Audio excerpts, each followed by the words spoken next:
రే ఇలాంటి భోజనం తిని చాలా కాలం అయిందిరా. రసం బ్రహ్మాండం. అనయ్య నువ్వు వేసుకున్నావా? వేసుకోవడం ఏంటి, 2 చెంబులు గడగడ తాగిసా బ్రేవ్. వదినా అన్ని వంటలు అద్దరిపోయాయి. అమ్మా కూరల్లో మసాలా పొడి వేసావా లేక మసాలా నూరి వేసావా? నూరే వేసాను బావగారు. అది అందుకే అంత రుచిగా ఉంది. నేను చెప్పేగా. కానివ్వండి.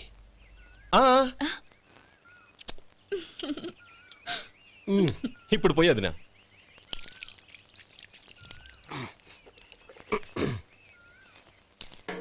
అనయ్య ఏమండి మరిది గారు, నా వంట గురించి మీరేం చెప్పలేదే? దోసకాయ పచ్చడి చాలా బాగుందండి. తన్ని నన్ని తానని నన్ని. థ్యాంక్స్ వదినా. తీసుకోండి.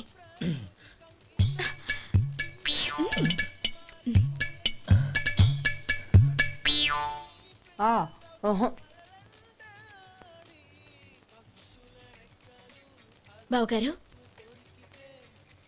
తీసుకోండి. అమ్మా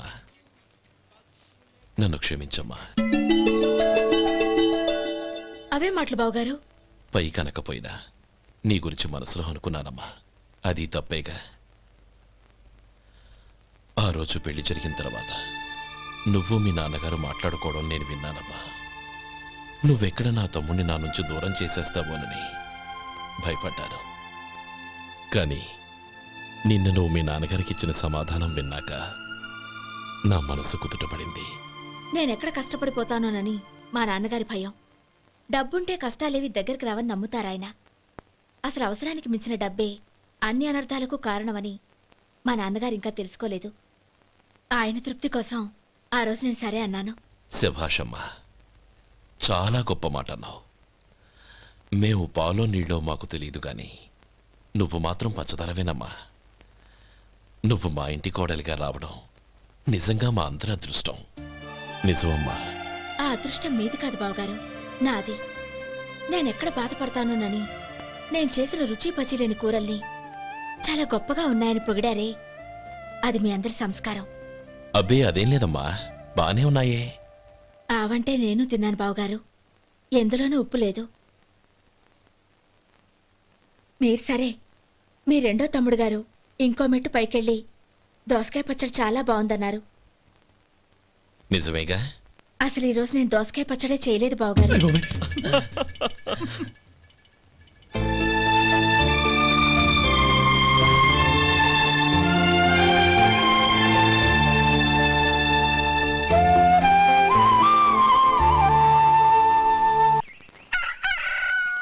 దమ్ము కొట్టి 3 గంటలైంది. 4కి పీకేస్తుంది. సరే సుబ్బారావు, సాయంత్రం మీ ఇంటి దగ్గర కలుద్దాం. వస్తాను. అలాగే. సుబ్బారావు గారు ఇలా రండి. అవును, నా పేరు మీకెలా తెలుసు? మీ పేరు ఒకటే కాదు, మీ గురించి చాలా తెలుసు. చాలా తెలుసా? ఏంటవి? కంగారు పడకండి. అవును, మీరు బీడీఎంఆ స్టైల్ గా కలుస్తారంటగా? మీకెవరు చెప్పారు? అదే, మీ గురించి అన్ని నాకు తెలుసు అని చెప్పానుగా. ఏది బీడీ ఒకసారి కాల్చండి. ఏం లేదు బాబు, బీడీ కట్ట ఇలా తీసి దాన్ని ఇలా నలిపి అందులో నుంచి ఒక బీడీ తీసి ఇలా స్టైల్గా. అదేంటి? ఒక చిన్న చేంజ్. ఓ పని చేద్దాం, బీడీ నేను కలుస్తాను, నా స్టైల్ అలా ఉందో మీరు చెప్పండి.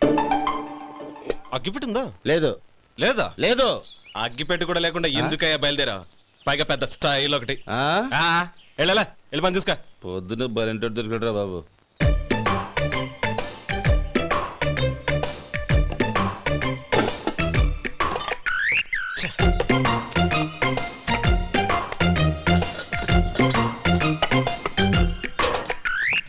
ఏంటి వెతుకుతున్నావు? అబే ఏం లేదు వదినా.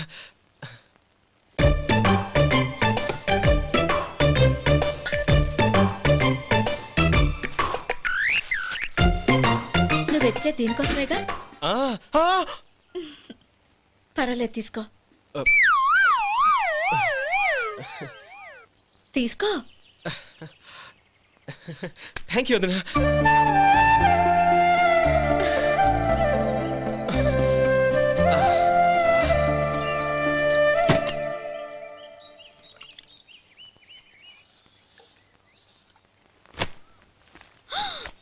అయ్యో బావగారు స్నానానికి వెళ్తున్నారా? అవునమ్మా.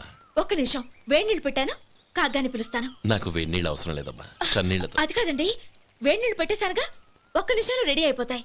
పైగా ఈ వయసులో చన్నీళ్ళ స్నానం అంత మంచిది కాదండి. 40 ఏళ్ళ నుంచి చేస్తున్నానమ్మా. ఈ రోజు నాకు కొత్త ఏంటి? నే చన్ని.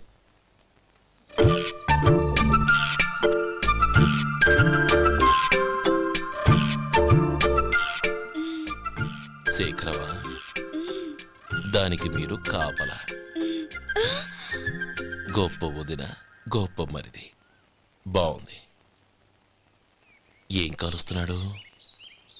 బీడి. బీడి ఎలాగూ కాలుస్తున్నాడని తేలిపోయిందిగా. అడ్డమైనవి కాల్చి ఆరోగ్యం పాడు చేసుకోదని చెప్పు. అవేవో దూది పెట్టిన సిగరెట్లు ఉంటాయంటగా, ఫిల్టర్. అవే వాటిని కాల్చమని చెప్పు. ఇదిగో, నేను చెప్పినట్టు చెప్పుకో.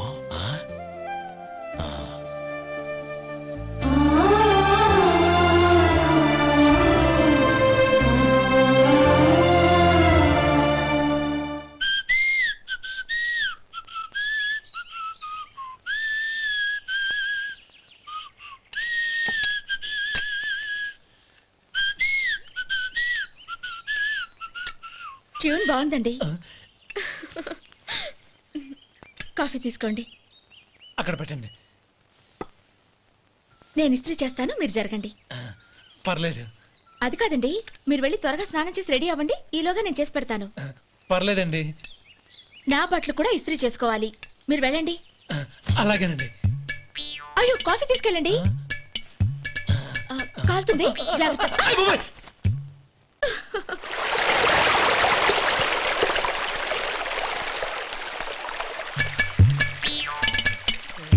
ఏమండి, నా బట్టలు అక్కడున్నా తీసుకెళ్ళండి. అయ్యో, అదేంటండి, ఆ బట్టలు వేసుకున్న బయటకు వెళ్తారు? అయ్యో, చాలా అసహ్యంగా ఉంటుందే.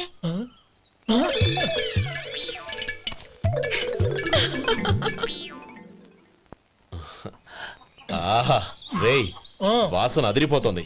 ఈ రోజు పట్టు పట్టాల్సిందే. అంతగా అన్నయ్య, ఎక్సర్సైజ్ చేసి మరీ ఆకలి పెంచుతున్నాను. ప్రొద్దున నుంచి పచ్చి మంచినీళ్ళు కూడా ముట్టలేదు. రే సొంటే, లరా. ఏంటి? రారా. రే పాపం వాణ్ణి కూడా పోంచమందావా? అలాగే అన్నయ్య. ఏంటి? ఏంట్రా ఈ మధ్య కనపడటం మానేసావు? ఇదనక అక్కడి నుంచి నన్ను పిలిచింది. అసలు నేను అర్జెంట్ పని తెలుస్తుంటే నీకు అంతర్చడి పని ఏంట్రా? మీలాగా నాకేం పని పాట లేదనుకుంటున్నారా? ఇలా చెట్టు కింద కూర్చో సొల్లు కబుర్లు చెప్పుకోవడానికి. టూరింగ్ టాకీస్ లో టైటానిక్ ఇంగ్లీష్ పిక్చర్ వచ్చింది, చూడ్డానికి వెళ్తున్నాను. అనవసరంగా నా టైం అంతా వేస్ట్ చేశారు. అసలు మీరు టైటానిక్ సినిమా గురించి విన్నారా? వెళ్ళలేదురా. వినాలయ్యా. ఊరికే ఎప్పుడు చూసినా గులేబా కావాలి కదా, ప్రమిళార్జున యుద్ధం సినిమాలు చూడటం కాదు. నాలాగా ఇంగ్లీష్ సినిమాలు చూసి జనరల్ నాలెడ్జ్ ఇంప్రూవ్ చేసుకోవాలయ్యా. వస్తా. సినిమా చూసి కచ్చెత్తాలే.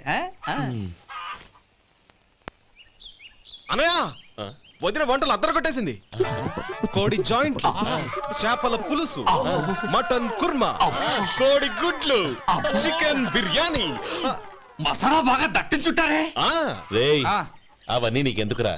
ఏదో ఇంగ్లీష్ సినిమాకి వెళ్ళాలనో. ఏ ఇంగ్లీష్ సినిమా అన్నా? పెద్ద ఇంగ్లీష్ సినిమా. మన ఆదు సుబ్బారావు గారు తెలుగులో మూగ మనుషులను ఎప్పుడో తీశారు. దాన్ని తిరిగేసి టైటానిక్ అని తీశారు.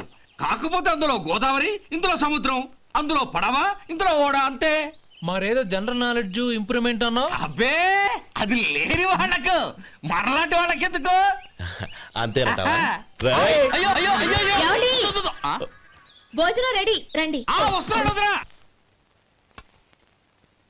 చాలమ్మా. వదినా, మీ పిల్ల అందరికీ పన్నీరు చెల్లింది నేనే వదినా. వదినా, వినడానికి ఎంత హాయిగా ఉంది. ఇదిగో ఇంకో చికెన్ పీస్ వేసుకో. ఏ వదినా, మా వదిన బంగారు వదినా.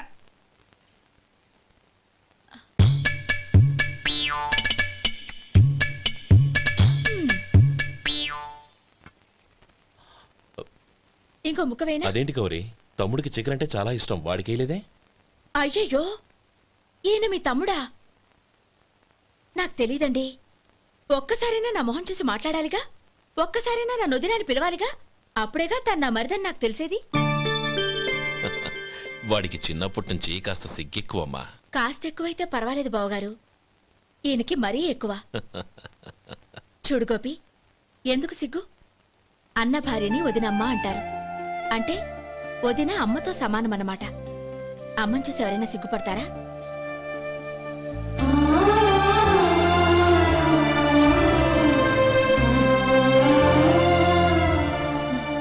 తిను.